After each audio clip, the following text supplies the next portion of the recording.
नहीं पढ़ना होगा अब आपको अनसॉल्व्ड पेपर, नहीं पढ़ना होगा आपको क्वेश्चन बैंक, नहीं करना होगा अब आपको परीक्षा बोध, परीक्षा सार, या आपको ये बहाना नहीं बनाना पड़ेगा कि मेरे पास तो ये नहीं है, वो नहीं है, मेरे पास तो नोट नहीं है, क्योंकि हम आपके लिए ले आए हैं निचोड़ 2.0। हेलो एवरीवन, आई होप आप सभी लोग बहुत अच्छे होंगे और उतने ही अच्छे तरीकों से आप सभी लोगों की पढ़ाई चल रही होगी। तो इस वीडियो में हम लोग देखने वाले हैं निचोड़ 2.0 में क्या भाई आपके क्लास 10th साइंस की चैप्टर 1 से लेकर के चैप्टर 5 तक की मोस्ट इंपॉर्टेंट क्वेश्चन, वो भी आपके ब्लूप्रिंट के अकॉर्डिंग। ठीक है, तो बच्चों बहुत ध्यान से देखना, अंत तक देखना, क्योंकि इसमें कंप्लीटली आपके ब्लूप्रिंट के हिसाब से जितने भी स्टडी मटेरियल छत्तीसगढ़ बोर्ड के लिए आते हैं सभी से क्वेश्चन ला लिया गया, ताकि आपको प्रीवियस ईयर में जितने भी क्वेश्चन पूछा गया है सबको इसमें डाल दिए हम। जो भी क्वेश्चन आने लायक है हम प्रीवियस ईयर के मॉडल पेपर्स में भी जो भी क्वेश्चन है उसको भी इंक्लूड कर दिए। क्वेश्चन बैंक जो बोर्ड ने इस साल जारी किया उसमें से जो भी क्वेश्चन आपको पूछे जा सकते हैं, या जो जो क्वेश्चन जिस टाइप से क्वेश्चन पूछे जाते हैं कंप्लीट आपके लिए इंक्लूड किया गया। तो वीडियो को बहुत ध्यान से देखना, अंत तक देखना। और मैं बता दूं इसमें सिर्फ क्वेश्चन है तो आपको आंसर्स की तैयारी करना पड़ेगा। अगर मेरे हिसाब से आप लोगों ने पढ़ लिए होंगे तो आपको प्रैक्टिस करने के लिए आपके लिए बेस्ट वीडियो है, तो बस ध्यान से देखना, चीजों को करते जाना। ठीक है, तो सबसे पहले चैप्टर 1 अध्याय 1 जीवों का विकास से देखेंगे। यहां से टोटल आपका 8 मार्क्स की क्वेश्चन भाई आपको पूछे जाएंगे, जिसमें से 1 मार्क्स वाले क्वेश्चन, 3 मार्क्स वाले क्वेश्चन और 4 मार्क्स वाले क्वेश्चन आपको पूछे जाएंगे। ये है इस चैप्टर का ब्लूप्रिंट, जहां से इसमें से अगर इस चैप्टर से कोई भी क्वेश्चन आते हैं तो 3 मार्क्स वाले, 4 मार्क्स वाले और एक क्वेश्चन आपके 1 मार्क्स वाले आएंगे। ठीक है, तो ये तो समझ लिए। चलो देख लेते हैं 3 मार्क्स वाले क्वेश्चंस। तो फर्स्ट क्वेश्चन आपकी स्क्रीन पर है, कृत्रिम और प्राकृतिक चयन में 3 अंतर आपको करना है। तो कृत्रिम चयन क्या होती है, प्राकृतिक चयन क्या होती है, डिटेल उसकी परिभाषा लिख लेना, उसके उदाहरण देख लेना, उसके बाद आप लोग अंतर में जाना ताकि आप इजीली इसका अंतर कर पाओ। फिर समजात अंग, समवृद्धि अंग और अवशेषी अंग, देखो ये 3 क्वेश्चन है, तीनों को अच्छे से कर लो। अगर आपको इसको समझना है तो वीडियो अवेलेबल है चैनल पर, आप जाके class 10 science by Eklavya R पे सर्च करोगे तो चैप्टर नोट वाली चैप्टर है, तो आपको ये सब चीज डिटेल से मिल जाएगा। ठीक है, तो ये तीनों क्वेश्चन आपको करना ही है। फिर यहां से थोड़ी सी अलग टाइप के क्वेश्चन है, देखो क्या मनुष्य की बढ़ती आबादी का बाघों की संख्या पर कोई असर पड़ रहा है क्या। अगर मनुष्य की संख्या बढ़ रहा है तो बाघों की आबादी पर कोई प्रभाव पड़ेगा, उसको करना है। फिर प्रश्न क्रमांक 6वां, कुटुमसर गुफा की कानी मछली की प्रजाति कैसे अपने वंश की मछलियों से अलग हो गई है, अपने जो आवास है उसमें अनुकूलित हो गई है, उसको आपको बताना है। ठीक है, फिर नेक्स्ट अलग टाइप से क्वेश्चंस है, इन क्वेश्चंस को भी आप तीनों को कर लेंगे। इसको तो करेंगे ही करेंगे कि अनुकूलन, प्रजातिकरण और जीवाश्म ये क्या होते हैं उसको आपको अच्छे से करना है। मैं जो भी चीजें आपको बोला उसको ध्यान रखना। ठीक है, फिर आगे बढ़ते 4 मार्क्स वाले इंपॉर्टेंट क्वेश्चन आपको समजात अंग, समवृद्धि अंग, अवशेषी अंग को उदाहरण से समझाने के लिए बोले जा सकते हैं। फिर जीवों के विकास के सिद्धांत की 4 बिंदु ये आपको करना है। फिर जीवों के विकास में चयन और अनुकूलन की क्या भूमिका होती है उसको आपको बहुत अच्छे से करना है। फिर लास्ट 2 क्वेश्चन भाई इसको बहुत ध्यान से करेंगे, बीगल के सफर के दौरान किए गए महत्वपूर्ण अवलोकनों का आपको वर्णन करना है। फिर डार्विन के प्राकृतिक वर्णवाद को समझाना है। तो ये 4 अंक वाले 5 क्वेश्चन अथवा में आती है, तो इसको बहुत, क्योंकि अथवा वाली तो कम क्वेश्चन रहता है, याद रखना। ठीक है, क्योंकि दूसरे चैप्टर के भी क्वेश्चन अथवा में पूछे जाते हैं। क्लियर है, तो इन 5 क्वेश्चंस को आप लोग कर लेंगे। ठीक है, फिर हम लोग बढ़ते हैं नेक्स्ट चैप्टर की ओर, आपके चैप्टर नंबर 2 पर। चैप्टर नंबर 2 क्या है, अम्ल क्षार एवं लवण, इसकी भी वीडियो आपको जा करके देख सकते हो, पूरी आपको मिल जाएगी।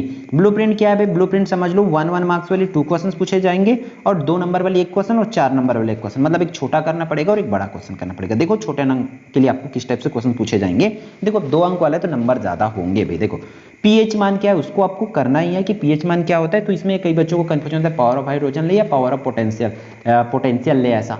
ठीक है, या मतलब हाइड्रोजन की पोटेंशियल ले कि हाइड्रोजन की पावर ले, ऐसा। तो दोनों का मीनिंग एक होता है, तो आप दोनों परिभाषा को लिख सकते हो। अम्ल क्षार के प्राकृतिक स्रोतों का नाम लिखना है आपको। ठीक है, भोज्य पदार्थों में पाए जाने वाले किन्हीं 2 अम्लों के नाम लिखना है। फिर घ्राण सूचक द्वारा आप अम्ल या घ्राण सूचक किसे कहते हैं ये भी आपको पता होना चाहिए।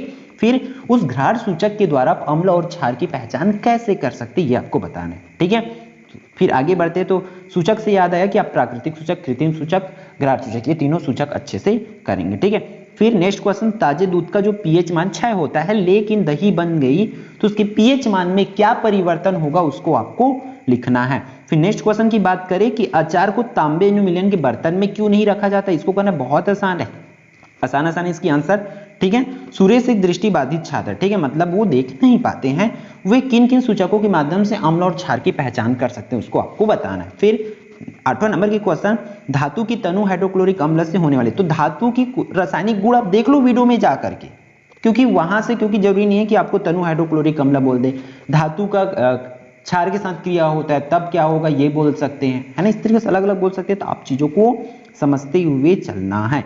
90 नंबर की क्वेश्चन देखो भाई, बहुत आसान है, ये क्वेश्चन आई हुई भी है। ए और बी का पीएच मान क्रमशः इतना इतना है, इनमें से कौन सा पदार्थ अम्लीय और कौन सा क्षारीय होगा, किस पदार्थ का उपयोग आप प्रति अम्ल के रूप में करते हैं, इसको लिखना है। तो आपको इसके लिए क्या करना पड़ेगा, पीएच इसके लिए अच्छे से पता होगा, तब आपको पता चलेगा कि कौन सा अम्ल होगा, कौन सा क्षार होगा और कौन सी उदासीन होगी। क्लियर यहां तक। फिर इसमें से 4 अंक के लिए क्या पूछे जाएंगे वो देख लो। तो 4 अंक के क्वेश्चन के लिए भाई आपको इस तरीका से कुछ पीएच मान दे दिए हैं, पीएच मान दिया हुआ है, उस पीएच मान के हिसाब से आपको बताना है कि किसकी प्रकृति क्षारीय है, किसकी अम्लीय है, किसकी उदासीन है। देखो इतना आसान क्वेश्चन है ना, पूछो मत भाई, सिर्फ स्केल कर लो, इसको आप आराम से कर सकते हो, ठीक। फिर अम्ल ए, देखो अम्ल ए तथा बी, दूसरा में क्या लिए, बी, 2 बीकर लिए ए बी करके।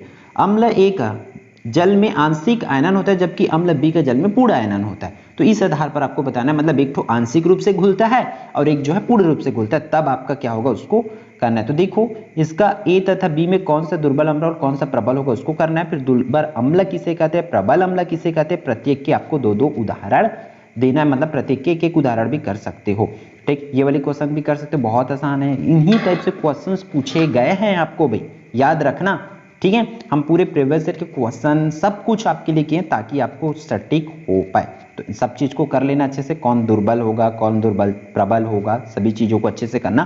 फिर ये क्वेश्चंस तो आपको करना ही है, ठीक है, कि क्षारीय मूलक और अम्लीय मूलक पहचानने वाला, ये इंपॉर्टेंट है भाई, आपको करना है। बाद में मत बोलना कि हम नहीं कर पाए थे करके, जितना भी चीजें सबको आपको करना है। फिर क्वेश्चन नंबर 3 पे चलते हैं, ऊष्मा एवं तापमान। यहाँ से देखो 2 मार्क्स वाले और 3 मार्क्स वाले क्वेश्चंस बड़े में पूछा जाएगा। हम 1 मार्क्स के लिए अलग से वीडियो आपको प्रोवाइड कराएंगे, जिसमें हम कंप्लीट जितने भी चैप्टर का है उसको जो एमसीक्यूज होते हैं, सही विकल्प होते हैं, खाली स्थान, सही जोड़ी, सब चीज आपको करा देंगे, सत्य सत्य चीजें, ठीक है, डोंट वरी उसके लिए। फिर यहाँ पर ऊष्मा क्या होती है उसको बताना है। फिर ऊष्मा का एसआई मात्रा क्या होती है उसको आपको लिखना है। फिर विशिष्ट ऊष्मा, गुप्त ऊष्मा, ठीक है, ऊष्माधारिता, ये छोटे छोटे परिभाषा सब चीज आप करते चलेंगे। फिर गैस से भरा गुब्बारा आग के पास ले जाते हो तो क्यों फूट जाता है या क्यों फट जाता है उसको आपको बताना है। बर्फ एवं भाप की गुप्त ऊष्मा लिखना है कि क्या होती है, ठीक। किलो कैलोरी की परिभाषा लिखना है। ऊष्मारोधी, ऊष्मी चालक, ऊष्मी कुचालक, देखो सेम टाइप का क्वेश्चन है, ये सब क्वेश्चन पूछे गए हैं, ठीक है। एक सेट में इसको पूछेंगे, दूसरे सेट में इसको, तीसरे सेट में इसको, इस तरीके से पूछे जाते हैं। मतलब जिसका सेम टाइप से बनाने, लेवल सेम टाइप का बनाने बनते हैं ना, उनकी उन क्वेश्चंस के आने के चांसेस बहुत ज्यादा हो जाती है, याद रखना आप लोग, ठीक है। फिर 3 अंक में आपको इस तरीका से निम्न तापमानों को अन्य पैमाने में परिवर्तित करने वाला आ जा सकता है, जैसे कि 14 फ़ारेनहाइट को सेल्सियस में बदलने वाला। नहीं आती बदलना तो वीडियो डली हुई है भाई, और अभी भी नहीं आती तो हम बना सकते हैं वीडियो इसका, बस आपकी जरूरत क्या है, कमेंट करने का, ठीक है। तो इन सब चीज़ों को एक से दूसरे में आपको सेल्सियस फ़ारेनहाइट अलग अलग में आप कर सकते हो, ठीक है। इसमें देखो टाइपिंग में मिस्टेक हुआ है, सेल्सियस को हम सेल्सियस में कैसे करेंगे, तो सेल्सियस से फ़ारेनहाइट हो सकता है, ठीक है। तो ये चीज़ों को आपको समझना पड़ेगा, केल्विन हो सकता है, तो आपको एक से दूसरे में करना पड़ेगा। फिर निम्नलिखित का परिभाषा, तो देखो परिभाषा इसमें क्या लिखा है, 2 अंक में भी आपको यही क्वेश्चन में भी पूछे जा सकते हैं, और कोई 3 ठो को आपको दे देंगे या 2 को दे देंगे 3 अंक के लिए भी, कि परिभाषा लिखे करके, ऊष्माधारिता, विशिष्ट ऊष्मा, गुप्त विद्युत शक्ति, संचरण में क्या, चालन, संवहन, विकिरण क्या होती, ये पूछे जा सकते हैं, तो इसलिए इन सबको करेंगे, ठीक है। फिर ये वाली क्वेश्चन, बड़े क्वेश्चन में ये दोनों क्वेश्चन है, जैसे कि जल के विशिष्ट ऊष्मा का दैनिक जीवन में 3 उपयोग करना है।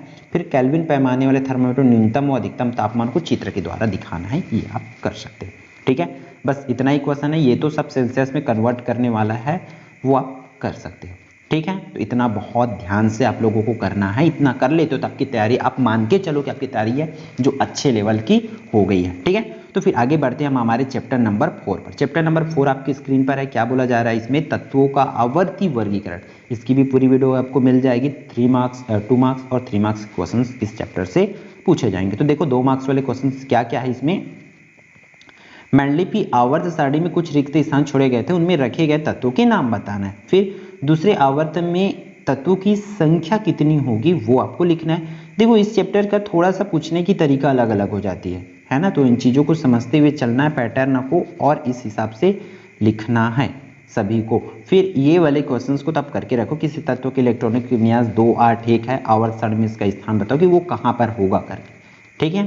तो इसी टाइप से आपको क्वेश्चंस पूछे जाते हैं, जैसे कि आधुनिक आवर्त सारणी को कितने ब्लॉक तत्वों में बांटा गया है, आवर्त से आप क्या समझते हैं, आयनन ऊर्जा क्या है, आयनन विभव किसे कहते हैं, ये आपको पूछे जा सकते हैं, ठीक है। फिर इस टाइप से क्वेश्चंस पूछते हैं आपको उपधातु किसे कहते हैं, उसको करना है ना, ठीक है। तो इन क्वेश्चंस को आप करेंगे ही। फिर ये वाली क्वेश्चन भाई जो कि मेरे हिसाब से तो इसको करके ही रखो अच्छे से, मोस्ट इंपोर्टेंट करना तो सबको है, बट कुछ क्वेश्चन ऐसे होते हैं जिनकी प्रोबेबिलिटी बहुत ज़्यादा होती है ना।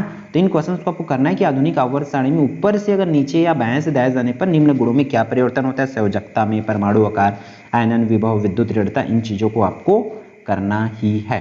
फिर इस तरीके से नेक्स्ट क्वेश्चन इसको भी कर लो लेना कि 3 तत्व दिए, उसके परमाणु क्रमांक आपको दे रखे हैं, ठीक है। 5 7 और 10 है, तो उसमें कौन सा तत्व वर्ग 18 का होगा, कौन से 15 का होगा, कौन 13 का होगा बताना है।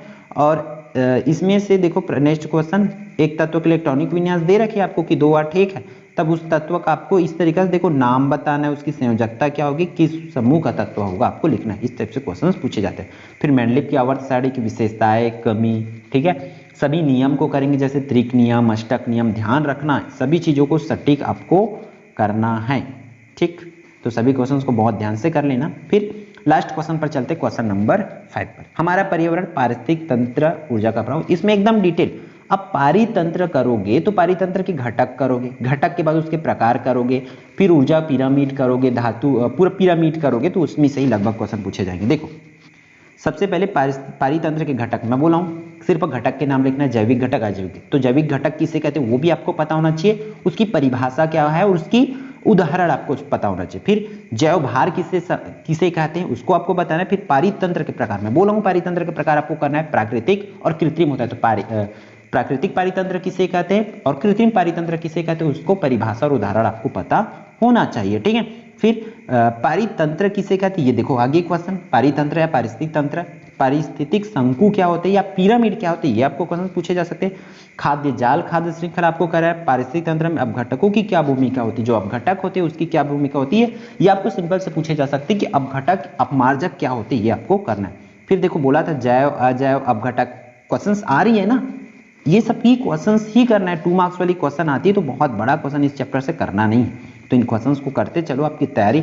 हालांकि क्वेश्चन की नंबर बहुत ज्यादा है क्योंकि हमने सब जगह से लाए ताकि आपका गलती से भी यहाँ से बाहर की क्वेश्चंस ना आए, ठीक है। आपकी तैयारी यहाँ से पूरी हो जाए। तो ऊपर के क्वेश्चंस करेंगे, ये नीचे की उत्पादक, उपभोक्ता, प्राथमिक उपभोक्ता, द्वितीयक उपभोक्ता, तृतीयक उपभोक्ता, ये सब चीजों को जो ऊर्जा स्तर है उसको करोगे, और साथ ही साथ आपको 10% का जो नियम है उसको भी देख लेंगे इस बार। फिर फाइनली ये चैप्टर आपका कंप्लीट हो जाता है। तो ये रहा आपका 5 चैप्टर, सभी को बहुत ध्यान से आपको कर लेना है, नोट कर लेंगे इन सभी चीज़ों को, ठीक है। अब जहां भी पढ़ेंगे इन्हीं क्वेश्चंस को देखेंगे, और बात आती है किसमें से ज़्यादा आता है, तो ऐसा है नहीं। अब बस पढ़ाई करो, जो भी निचोड़ 2 पॉइंट आ रही है उसका आप लोग नोट करते चलो और उसके हिसाब से पढ़ाई करो, फिर डेफिनेटली आपको सक्सेस जरूर मिलेगा, ठीक है। तो फिर मिलते हैं आने वाले इंपॉर्टेंट वीडियो में। जय जोहार, जय छत्तीसगढ़।